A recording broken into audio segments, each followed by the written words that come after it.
Good morning. In this lecture, we're going to generalize the concept of a limit. So we've used this limit idea in terms of computing instantaneous velocities, instantaneous rate of changes, derivative functions. But it turns out that limits can be used in a variety of settings. You'll see them if you take integral calculus. You might see them in a science class further down the line. The limit idea is literally just asking, hey, what does this thing get closer and closer to? So as a scientific example, what does a population approach as time goes out into infinity? So that would be a scientific example. So let's talk about limits then in general. So in general, if I write this notation, this means that as x approaches c, f of x approaches L. So I would read this as maybe the limit as x approaches c of f of x is L. So this is how I would read that. Again, I've mentioned that I think that it is helpful to be able to actually read the notation, so it doesn't sound like lim x arrow c f of x equals L, which doesn't really make any sense. Okay, so basically what we're asking is, if x gets close to some number, what does this thing get closer and closer to? So in a context that we've seen,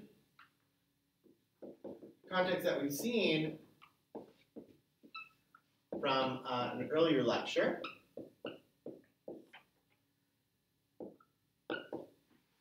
So let me call this V. So this is the limit of the average velocities, and it's approaching some instantaneous velocity. Actually, let me use our newer notation. So let me say V prime of A. No, sorry. S prime. It does approach V, the velocity, but that would be S prime of A. So in this context, we're saying, hey, as h gets close to 0, as the length of the intervals get close to 0, what does this expression get close to? Answer, S prime of A. That's our L, or as our velocity. So this again then is one specific limit. But there's a whole world of limits, of things that we're getting closer and closer to. This guy is one of these guys right here. It's one example of a limit, but there are lots and lots of other limits. Let me just give you one other example. I could just randomly ask, hey, I'm curious, what does the sequence of numbers, 1, a half, a quarter, an eighth, a 16th, etc., get closer and closer to as my sequence goes, as the number of terms in my sequence goes out into infinity? Well, 1, a half, a quarter, an eighth, a 16th, sure looks like those guys are approaching 0. Does that have anything to do with derivatives? No. That's another example of a limit in a completely different context. So I want you guys to be aware that limits can appear in different contexts. So let's then look at this guy abstractly and see if we can graphically understand what this guy is doing up here. So let me draw a graph, get out of the way in a minute.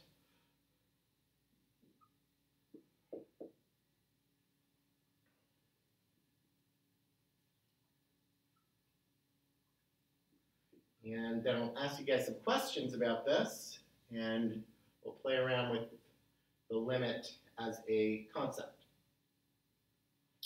Okay, so I want the limit as x approaches 2, f of x. The limit as x approaches, sorry, I am looking at this. I actually left something out. Easily fixed. That guy there. And this guy here. Okay. the limit as x approaches 3 of f of x. And then the limit as x approaches 4 of f of x. So please fix this up on in your notes and see if you can answer these questions, pausing the video. Well, let's see. As x approaches 2, I can either come this way or this way. Those are the two ways I can approach 2. If I come in from the left side, f of x is approaching 4. If I come in from the right side, f of x is actually also approaching 4. So this limit is 4. As I approach 3, I can come in this way. Well, f of x is approaching 4. In fact, it's always 4 on the approach. If I come in this way, I'm also approaching 4. So that limit's 4. Well, you might ask yourself, what about this dot up here? I mean, that dot tells me that f of 3 is 6. But the thing is with limits, think about what we did with instantaneous velocity. We don't care what happens here. In fact, the limit just asks what happens when we approach it. And that's a big paradigm shift from pre-calc. In pre-calc, you actually evaluate at points. What we're doing here with this limit is we're approaching the point. We don't care what happens at that point. Finally, as x approaches 4, if I go in this way, my f of x values are getting closer and closer to 6. If I come in this way, my f of x values are getting closer and closer to 8. This guy doesn't have a limit, because if I come in from different directions, I'm getting different values. So this does not exist. This limit does not exist. You could also say not defined. One small point or important point is you wouldn't say no solution. Students sometimes like to say no solution to this, and we will say no to no solution. No solutions are used if you're solving a question, an equation, and you don't get an answer. So for example, x squared equals minus 1 has no solution if you're looking at just the real numbers. There's no real number that I can square to get negative 1. Here, I'm evaluating something. When I evaluate it, maybe it's not defined, maybe it doesn't exist, but I wouldn't say no solution. Let me also say that, I've used this language coming in from the left, coming in from the right. Even though this limit does not exist, we can actually come up with something where at least it exists in some sense. And that is, from the language that I was just using, if I come in from the left, so coming in from the left means I'm coming in this way, and I could symbolize that with a little negative up there. So 4 with a little negative, this means from the left. Well, if I do come in from the left, that answer is 6. Analogously, I can come in from the right. So here, we'll put a 4 with a little plus up there. If I come in from the right, these values are 8. So this is from the right.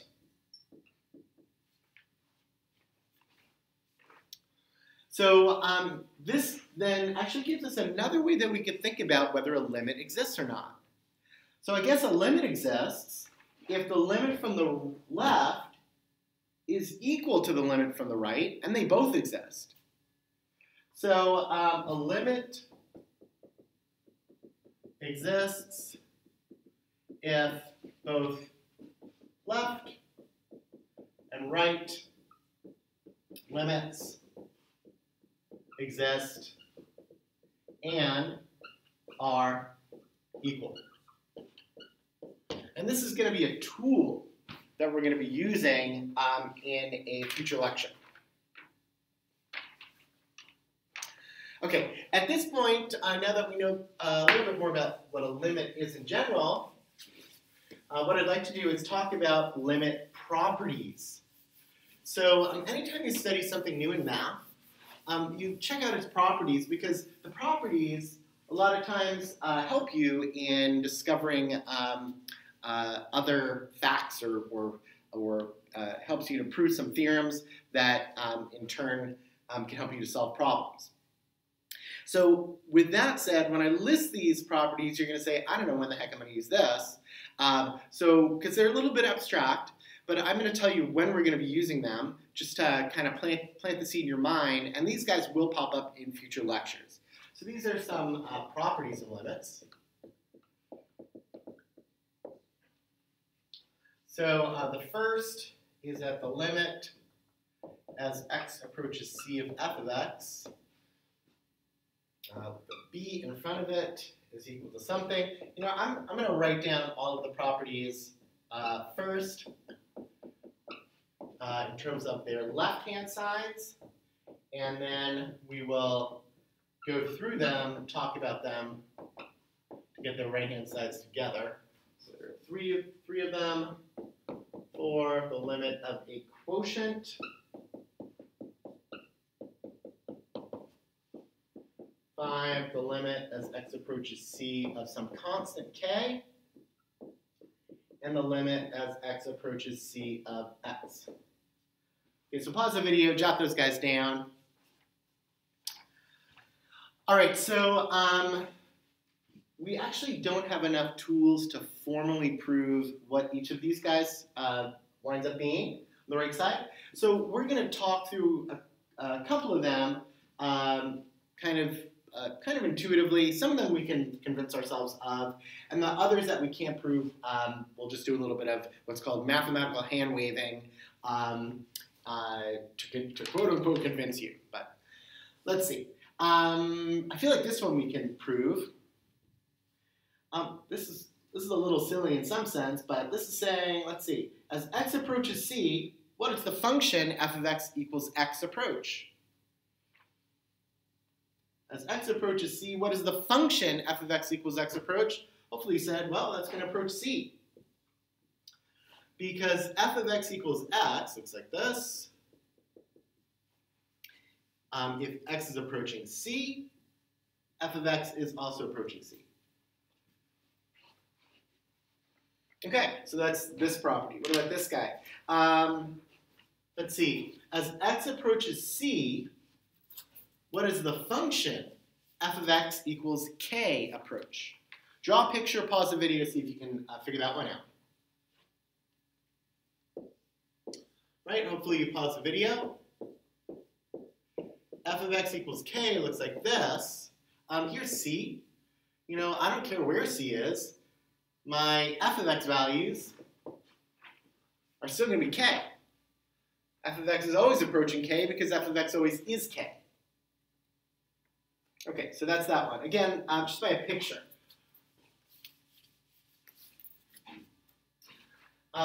Let's check this guy out. So b times f of x just stretches our function by a factor of b. So let's think about this. Let's say you had the original limit of f of x is some y value. But instead of computing this guy's limit, we're stretching f of x by a factor of b. Well, wouldn't it make sense then that the associated limit, the thing we're getting closer and closer to, is also stretched by a factor of b? The limit as x approaches c of b times f of x is b times that limit. If you stretch every single y value, then guess what? The thing that you're getting closer and closer to is going to be stretched as well. So let me just say that this looks like, visually, that I'm factoring out the b. This is a little bit subtle, but I think it's important. It looks like I'm factoring out the b, but I'm not factoring because this isn't any sort of algebraic thing. So I'm not literally factoring. It looks like I'm factoring them. Okay, long story short, we can pull out constants. So when are we going to use this? Well, in a couple of lectures, we want to come up with a derivative shortcut. So derivative shortcuts are those f prime of x's for the case where we have a constant times a function. This property will help us. So for example, we know how to take the derivative of x cubed or x to the fourth using the power rule, but we don't know how to take the derivative of 10x cubed or 10x to the fourth. This property is going to help us. So that's when we'll use that. What about the limit as x approaches c of f of x plus g of x? Well, if I have some function f of x, some other function g of x, then the function f of x plus g of x, all that does is it just adds all the y values together. So if we have f of x plus g of x, we'll take this height plus this height, and this will give us some point on our f of x plus g of x graph. Just going to add every single point to get those. Well, if the original function, let's say this is c, if the original function has a limit of this y value, this guy has a limit of this y value, does it seem reasonable that this guy will have a limit which is just the sum of those two limits? Again, that's not a proof, but I think it's a pretty reasonable argument. Let's call it that. So the limit as x approaches c of f of x plus g of x is the limit as x approaches c of f of x plus the limit as x approaches c of g of x. Another way of saying this is that the limit of a sum is the sum of the two limits. So let me actually write that out, because I will describe it like that in the future. So the limit of a sum is the sum of the limits.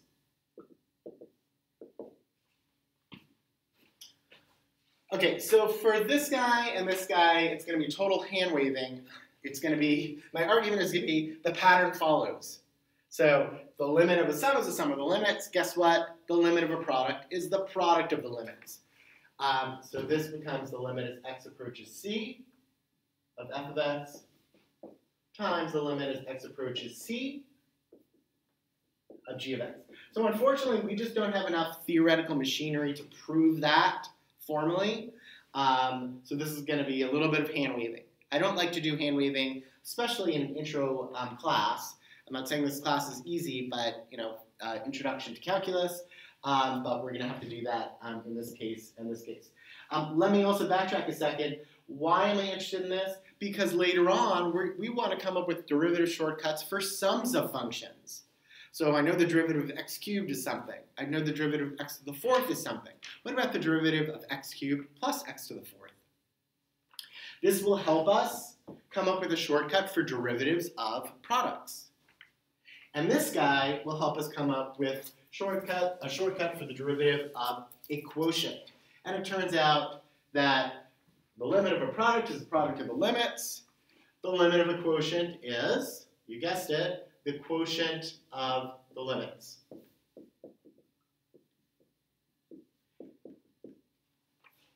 With the added caveat that the limit can't be 0. So we can't apply this formula if it turns out that this guy is 0 on bottom. We wouldn't be able to do that. Okay, so these are properties. Again, the main use of these properties is going to be in future sections. We need these guys in future sections. One other concept involving limits is the idea of limits when we're approaching infinity.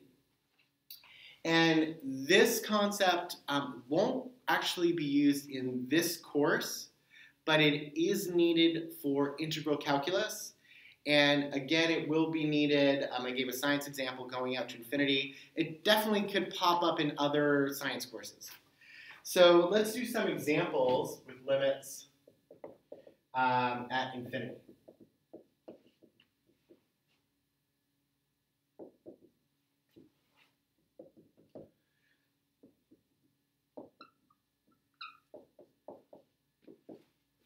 So here, x is approaching infinity. Oh, so let me say that for these guys, some of them you just want to kind of think through. How is this function behaving as this approaches infinity? And we will also develop a particular technique that we're going to use. So you're either going to think it through or use the technique which I'll introduce in a couple minutes. Well, if x is approaching infinity, 1 over x does what? Think about that. All right, hopefully you gave that a thought. X is getting larger and larger. 1 over x is getting smaller and smaller and smaller. So that's approaching 0. If you couldn't see that, let me draw the right side of a 1 over x function. We're moving out this way. My 1 over x values are getting smaller and smaller. They are approaching 0. Okay, try this one.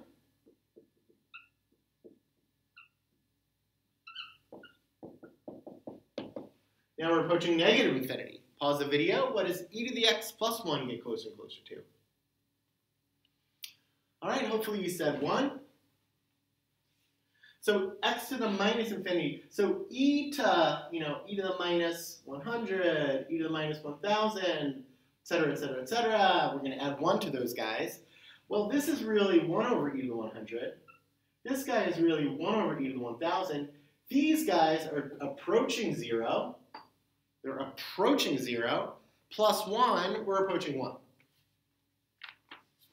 Oh, and at this point, I want to give you the best math tip of all time, just for you guys.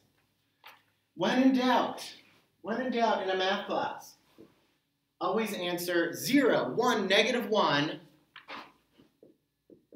e or pi. You think I'm lying, but it's true. Not sure why, but those always pop up. All right, so that's your free tip of the day. So both these guys, we just kind of thought through. There is a special situation where we have a technique to use. And that's if we have so-called infinity over infinity. So what's an example of this? If I have the limit as x goes to infinity of 2x squared plus 4 over x squared. So we learned that the limit of a quotient is a quotient of the limits. But we have a problem here, because the limit as x approaches infinity at the top is infinity, and the limit as x approaches the limit as x approaches infinity on the bottom is also infinity. So what does infinity over infinity, in quotes, do? Now, why do I keep saying in quotes? I keep doing that because infinity is not a number, so I can't actually do that computation exactly. Well, I claim that infinity over infinity can be anything depending on the situation. Let me give you some examples, and then we'll get back to see how to solve that. Here's an example of infinity over infinity. The top goes to infinity, the bottom goes to infinity. Well, x over x is 1, so I guess as x approaches infinity, that thing's 1. Well, I can also make that limit be 2. If I have 2x over x, that's infinity over infinity, that limit goes to 2. This could be infinite. As x goes to infinity, well, 2x squared over x is just 2x, and that blows up to infinity. Well, this is telling me that infinity over infinity behaves weirdly. It depends on how fast the top and the bottom zip off to infinity. So what are we going to do? Well, if you have this situation, so this situation is when you're adding. This is something to look for sorry, I was going to say adding with x's and powers and stuff, polynomial over polynomial. This is one place to check it out. Well, what we could realize is that limits, again, just care about what the thing gets closer to. Doesn't care what it equals, it cares what it gets closer to. So the technique I'm going to use is to find a function that behaves similar to 2x squared plus 4 over x squared, one that's close to it, but has a limit that I can compute. Well, how do I do that? Well, we're putting in larger and larger numbers for x here. If you put 1 million